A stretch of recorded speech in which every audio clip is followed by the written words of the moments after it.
তারাফা, যে নিচে নেমে থাকতে চায় আল্লাহ ওরা টেনে উপরে উঠায়, আর যে খালি উঠতে চায়, হিংসা করে অহংকার করে উপরে ঠেলতে চায়, ওরা নিচে নামায় দেয় কে?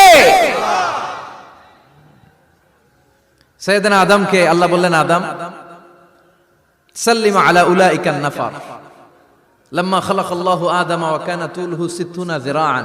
নিচে নেমে গেলে যে উপরে ওঠে, আর উপরে উঠতে চাইলে যে নিচে নামে, উদাহরণ দেখেন। আদম আলাইহিস সালামকে তৈরির পর আল্লাহ বললেন, আদম সাল্লিম আলা উলাইকান নাফার, এই ফেরেশতাদের সালাম দাও। কি দাও? সালাম দাও। কোনো প্রশ্ন নাই, আল্লাহ সালাম দিব কেন? ফেরেশতারা আমারে দিব না কেন? আমি আগে দিব কেন? কথা আছে কোনো? যেই সালাম দিলেন, সালাম দেওয়ার সাথে সাথে ওনার মর্যাদা বাড়িয়ে দিল কে? এত মর্যাদা বাড়ালেন যে নূরের ফেরেশতারা মাটির আদমকে সেজদা দিতে বাধ্য হয়েছে। চিৎকার করে বলেন ঠিক কিনা? তুমি মাটির আদমকে প্রথম সৃষ্টি করিয়া ঘোষণা করিয়া দিলে শ্রেষ্ঠ।